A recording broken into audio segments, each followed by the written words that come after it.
Colin was right? Yes, I said Baker Mayfield in Tampa, I would sign him to a long deal. I thought this was a perfect fit. This organization's always had talent and always had a bit of a chip on its shoulder for being ignored. I thought this was a great fit. And even though Baker and I have had disagreements, Mike Evans, Baker Mayfield, time to throw, pretty magic. Do you know he leads the NFL in touchdown passes since he joined Tampa? It's a good receiving corps. It's not that good. Baker and Darnold, same draft, can both play. Yeah. Do you ever think Colin Cowherd would be doing a victory lap on Baker Mayfield, on like a positive Baker Mayfield, being like, I told you Baker Mayfield would be good? I don't think a lot of Baker Mayfield fans, ever thought that they'd see the day. But so, yeah, this was obviously a big win, an easy. I mean, this should have always been an easy win. I know it was close before, but if you're the Buccaneers, if you're a Buccaneers fan, like you should be expecting this. You should expect this style win, but still a great momentum builder. And now with the Falcons losing, obviously it puts the Bucs back into the driver's seat. I think their chances now of winning or reaching the playoffs is like 90% or something like that, 88%, whatever like the official percentage is. I forget exactly. And because like the line, again, it's like you would need an absolute disaster and an egg of a game for the Bucs to end up losing and having the Falcons then win, of course. So this is going to be such a fascinating spot to be if you're the Bucs, because for all these other teams, I feel like I have a pretty decent idea of what the mentality is. Not necessarily the culture, but what the mentality is, how they're going to approach these games, how they're going to approach the playoffs, how they're feeling. What do they think about themselves? What's that energy going to be? What's going to be their rallying cry? And I think that's going to be so fascinating, right? Like the Lions are like, their rallying cry is like, we go so hard, we are just not going to stop. We are going to be relentless. That is who we are. The Chiefs' rallying cry are like, we just play perfect ball.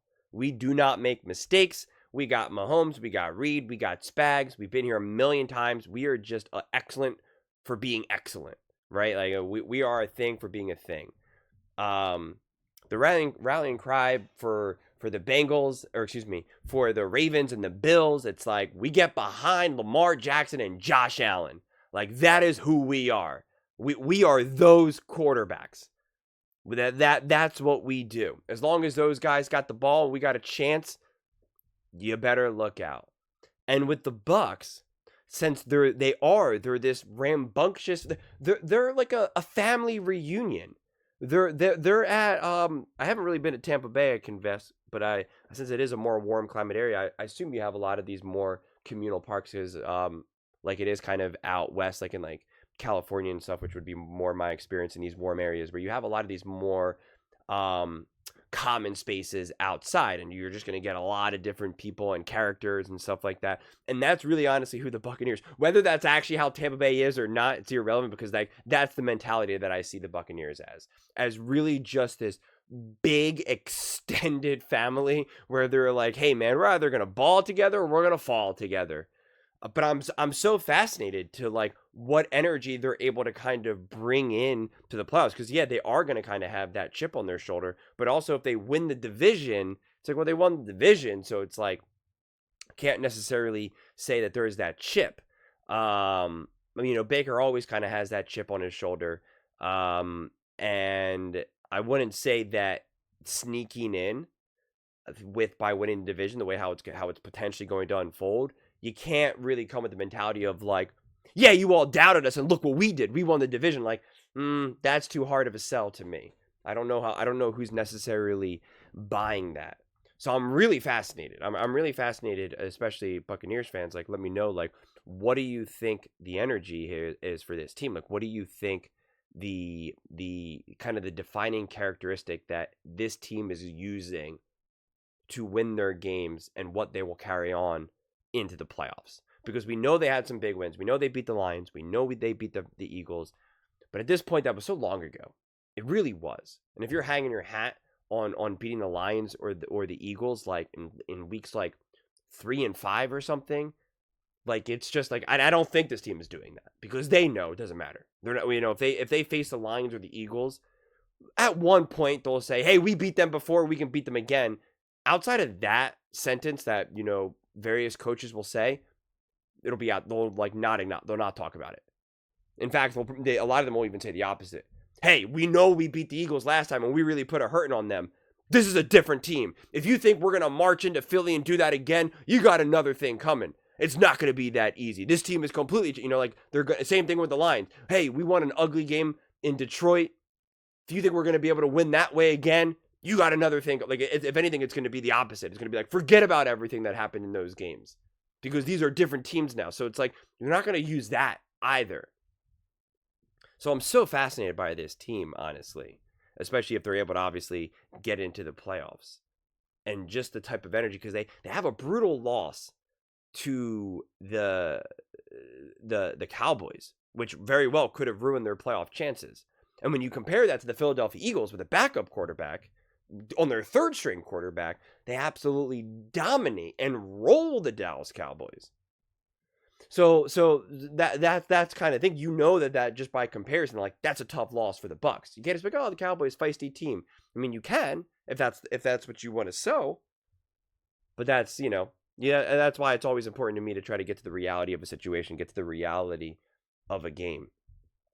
So I think with the Buccaneers, in a lot of ways, getting another big, exciting win, even though it's going to be against a bad team, still kind of continues that camaraderie, that hype, that energy that we are at a family reunion. We're at a cookout. We're hanging out outside, and we're just having fun, man. We got the music probably slightly too loud.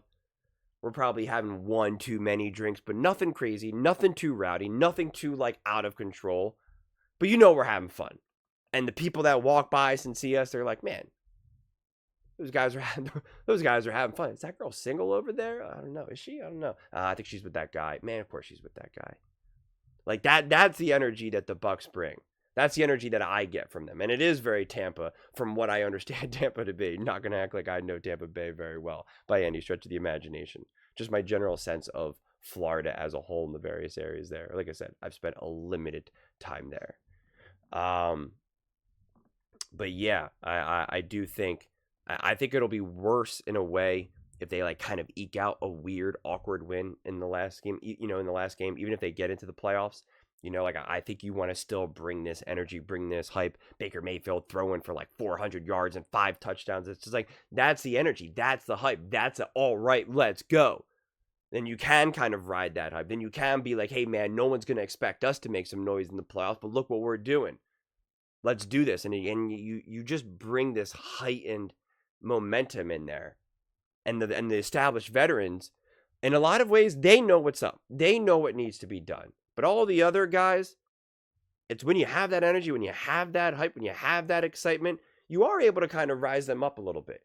Baker understands what needs to be done. Evans, like any of these other guys, Todd Bowles, like, they know what needs to be done. They're going to get hyped too, but like they still understand, going up against Philly, going up against the Lions, going up against Minnesota, even the Commanders, like any of these teams, they know. But it's some of these younger guys on this team that really need to just be part of this party, man. They need to be brought into this fold. And I think the Buccaneers do a good job of doing it. That's why they were able to survive, even with all the injuries that they had. I think that's honestly really what that shows. I don't think it was because of, like, really super smart game plans or grit or this or that. Like, no, I'm not going to act like those things weren't part of it. But to me, it just felt like we can kind of step up and get the job done. Let's not turn our back on this team. Let's not wave the white flag. When you saw the exact opposite from the 49ers, they had all their injuries. They had all their issues. They tried to just come up with, like, great game plans, stuff like that, although I think they failed.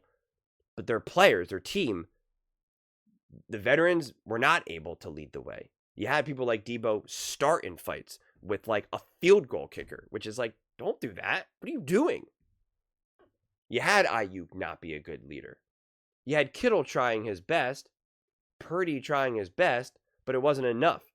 And then you have no energy, and you can't bring now the young guys up to elevate them like Pearsall and whatnot. I understand that he was obviously had his injury, but even when he got back there, like they couldn't elevate in a way that was really going to be like bring that energy. And even when they were winning, when they were to pull off some wins, it was like an anger win. It wasn't a fun win. Jennings has a great game. Purdy throws, plays a great game. Debo gets going, and it's like this like anger. It's not fun. It's not enjoyable. It's the polar opposite that you saw with the Buccaneers. One team is able to get enough wins to be able to still compete for the division and get into the playoffs. The other, not so much.